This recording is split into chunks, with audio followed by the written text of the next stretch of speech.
भारत माता की, भारत माता की, छत्रपति शिवाजी महाराज की, धर्मवीर छत्रपति संभाजी महाराज की, येकोट येकोट येकोट येकोट। हिंदवी स्वराज्याचे सरसंस्थापक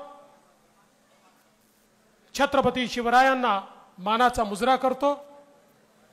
भारतीय राज्यघटनेचे शिल्पकार भारतरत्न डॉक्टर बाबासाहेब आंबेडकर यांना मानवंदना अर्पित करतो, ज्यांनी अखिल हिंदुस्थानात हिंदूंच्या विटंबना झालेल्या मंदिरांची पुनर्स्थापना केली।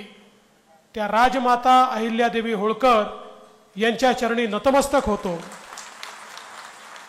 आज मंचावर उपस्थित असलेले आपल्या सर्वांचे लाडके उमेदवार, आपले लोकप्रिय आमदार आणि जे तुमच्या सगळ्यांच्या आशीर्वादाने 23 तारखेला हॅट्रिक करणार आहेत आणि तिसऱ्यांदा निवडून येणार आहेत, ते डॉक्टर राहुल दादा आहेर,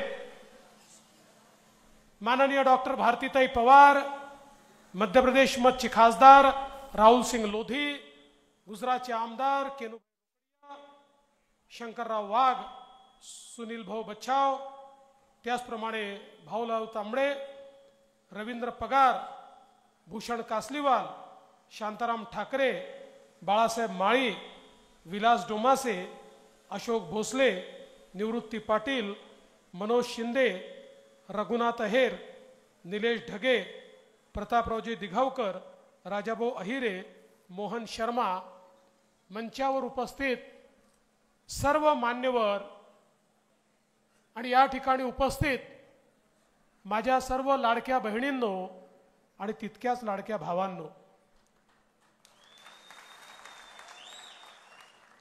आज हिंदू हृदय सम्राट शिवसेना प्रमुख बाळासाहेब ठाकरे यांची पुण्यतिथी आहे। ज्या वाघानं हिंदूंना हिंदू म्हणून जगायला शिकवलं, ते शिवसेना प्रमुख बाळासाहेब ठाकरे सातत्याने आम्हाला प्रेरणा देतात आणि म्हणूनच त्यांच्या पुण्यतिथीच्या निमित्ताने मी त्यांना नमन करतो, अभिवादन करतो। चांदवडची रेणुका माता, चंद्रेश्वर महादेव यांचे आशीर्वाद माझ्याकरताही घेतो, राहुल दादांकरताही घेतो आणि तुमच्या सगळ्यांकरता या ठिकाणी घेतो। खरं म्हणजे आज मला या निमित्ताने सांगायचं आहे की या मतदारसंघामध्ये मला देखील यावेळेस तिकीट वाटप करताना खूपच उलटपुलट करावं लागलं। राहुल दादांना तिकीट द्यायचं मी फायनल केलं, कारण सगळे सर्वेक्षण सांगत होते की राहुल दादाच निवडून येऊ शकतात, हेच नंबर 1 वर होते। पण हे महाराज अचानक रणांगणातल्या कृष्णासारखे झाले आणि हत्यारं खाली ठेवून समोर तर माझे सगळे आप्त आहेत, त्यांच्याशी कसा लढू असा मत मांडत माझ्याकडे आले आणि म्हणाले, नाही तुम्ही केदारनाथाला तिकीट द्या। म्हटलं राहुल भाऊ होणार नाही। म्हणाले नाही, आमचा परिवार तुटेल, त्यापेक्षा याची इच्छा आहे याला करून टाका। आणि शेवटी आपल्याला सांगतो, त्यांच्या आग्रहा खातर मी वरती बोलून हे सांगितलं की नाही केदारनाथ करा। ते म्हणाले हो पण कसं करणार आहे, आमच्या पण सर्वेमध्ये राहुल अहिरेच दिसतात। म्हटलं आता बघा, एकच घर आहे, भाऊ आहेत, हे आहे ते आहे, सगळ्या 5-50 गोष्टी सांगितल्या आणि जवळपास ते फायनल केलं। पण तुम्हाला सांगतो, त्यानंतर चांदवड आणि देवळ्याच्या लोकांनी जो माझ्यावर हल्ला केला, कोणी ऐकायलाच तयार नव्हतं। मी त्यांना समजून सांगत होतो की राहुल दादा म्हणतात. ते म्हणाले राहुल दादा कोण होतात? आम्ही ठरवणार. त्यांना अधिकार कोणी दिला ठरवायचा? आमचा आमदार कोण होणार हे आम्ही ठरवणार. आणि ज्या दिवशी हा जनरेटा मी पाहिला माझ्या मनात पक्क झालं ही मंडळी ऐकणारी नाही. यांनी मनातनं ठरवलं आहे राहुल दादालाच निवडून द्यायचं आणि मग ठाम मत बनवलं.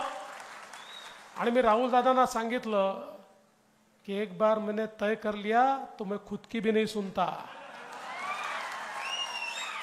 आता तुम्ही चुपचाप शांत बसा. आता चांदवड देवळा मतदारसंघातनं भाजपचा उमेदवार डॉक्टर राहुल अहेरच असेल आणि त्याची घोषणा केली. आणि मला आनंद आहे की आपण सगळ्यांनी ही निवडणूक आपल्या हातामध्ये घेतली आहे. आता कोणी चंद्रावरनं जरी खाली उतरला तरी या निवडणुकीचा निकाल बदलू शकत नाही. या निवडणुकीचा निकाल पक्का आहे. राहुल दादा प्रचंड मताने निवडून येणार आहेत. फक्त राहुल दादा, आता तुमच्या लक्षात आलं असेल तुम्ही देवळ्यामध्ये बिनपगारी फुल अधिकारी जे नेमले होते, असं करू नका. आपले चांगले कार्यकर्ते, सामान्य कार्यकर्ते, नेते, पदाधिकारी यांनाच अधिकार द्या. म्हणजे मी म्हणायला जरी बिनपगारी म्हटलं तरी त्यांचा पगार काय होता मला सांगण्याची आवश्यकता नाही आहे. पण जाऊ द्या, कालपर्यंत आपल्या सोबतच होते त्यामुळे फार त्यांच्यावर बोलायचं काय. पण मी हेच सांगण्याकरता आलो आहे की खऱ्या अर्थानं आपल्याला या ठिकाणी राहुल दादांसारखा अतिशय शांत पण वेळ पडली तर तेवढाच कणखर, आपलं काम समजून घेणारा, विधानसभेमध्ये बोलत असताना ज्याच्या ठाई प्रचंड आपल्याला ज्ञान दिसतं, आपला मुद्दा मांडताना हे लक्षात येतं की या माणसाला खोलवर माहिती आहे आणि ज्याची भाषणं विधानसभेमध्ये ऐकल्यानंतर मंत्री देखील त्याला नाही म्हणू शकत नाही. अशा प्रकारचा राहुल दादा हा आपला आमदार आहे. आणि त्यांनी सांगितलं ही गोष्ट खरी आहे. या महाराष्ट्रामध्ये नदी जोड प्रकल्प करायचे हा आपण विषय ज्यावेळेस हातामध्ये घेतला, मला आपल्याला सांगितलं पाहिजे गुजरातमध्ये आणि आपल्यामध्ये पाण्याकरता डिस्प्यूट होता. त्या काळचं काँग्रेस राष्ट्रवादीचं सरकार होतं. त्यावेळेचे काँग्रेसचे मुख्यमंत्री होते. काँग्रेसच्या मुख्यमंत्र्यांनी गुजरात सोबत एक करार केला आणि त्या करारामध्ये त्यांना किती पाणी आणि आपल्याला किती पाणी अशा प्रकारचा निर्णय केला. नंतर मी मुख्यमंत्री झालो. मी त्या करारापर्यंत प्रमाणे पुढे जायला लागलो आणि अचानक नाशिक जिल्ह्यातनं मोठ्या प्रमाणात ओरड चालू झाली, आमचं पाणी देताय, आमचं पाणी देताय, आमचं पाणी देताय. मी म्हटलं चालं काय. बरं मजेची गोष्ट, ज्या काँग्रेस सरकारने करार केला ते काँग्रेसचे लोकही म्हणायला लागले आमचं पाणी देताय. मी म्हटलं चाललं काय आहे. मग मी त्यातलं सगळं समजून घेतलं तर माझ्या लक्षात आलं की कराराप्रमाणे त्यांना पाणी द्यावं लागेल. जर हा इंटरस्टेट प्रोजेक्ट ठेवायचा असेल आणि केंद्र सरकारचे पैसे केवळ इंटरस्टेट प्रोजेक्टला मिळतात. मी निर्णय केला महाराष्ट्र काही लेचपेचं राज्य नाही आहे, हे मजबूत राज्य आहे. आम्हाला कोणाचेही पैसे नको, आम्ही आमच्या पैशाने या ठिकाणी हा प्रोजेक्ट करू. आणि तो जो करार तेव्हाच्या काँग्रेस सरकारने केला होता, मी गुजरातच्या मुख्यमंत्र्यांना सांगितलं साहेब दोनच पर्याय आहेत. एक, आम्ही जेवढं पाणी देतो तेवढं पाणी उकईमधनं आम्हाला परत करा तर आम्ही तुमच्याशी करार ठेवू, नाहीतर हा करार तोडून टाका. तुम्ही तुमचं काम करा, आम्ही आमचं काम करू. आणि मी तो करार तोडला आणि ठरवलं की महाराष्ट्रातनंच आम्ही हे काम या ठिकाणी पूर्ण करू. त्याच्यामध्ये नार पार होतं, त्याच्यामध्ये पार गोदावरी होतं. आणि मग एक आपला इंटिग्रेटेड वॉटर उपखोऱ्यांचा डेव्हलपमेंट विकास आराखडा तयार केला आणि त्या आराखड्यानुसार मी 2019 साली या सगळ्या प्रोजेक्टला मान्यता दिली. दुर्दैव आहे ही मान्यता मिळाल्यानंतर महाविकास आघाडीचं उद्धवजींचं सरकार आलं, शरद पवार साहेबांचं सरकार आलं, काँग्रेसचं सरकार आलं, 2.5 वर्ष या फाईलवरची धूळ देखील त्यांनी झटकली नाही, धूळ देखील झटकली नाही. पण तुमच्या आशीर्वादाने पुन्हा आपलं सरकार आलं आणि लगेच मी स्टॅट्युटरी मान्यता घेणं चालू केलं.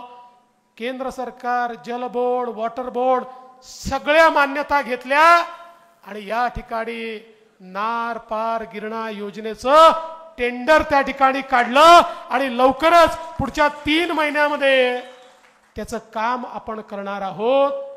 आणि इथे येत असताना मला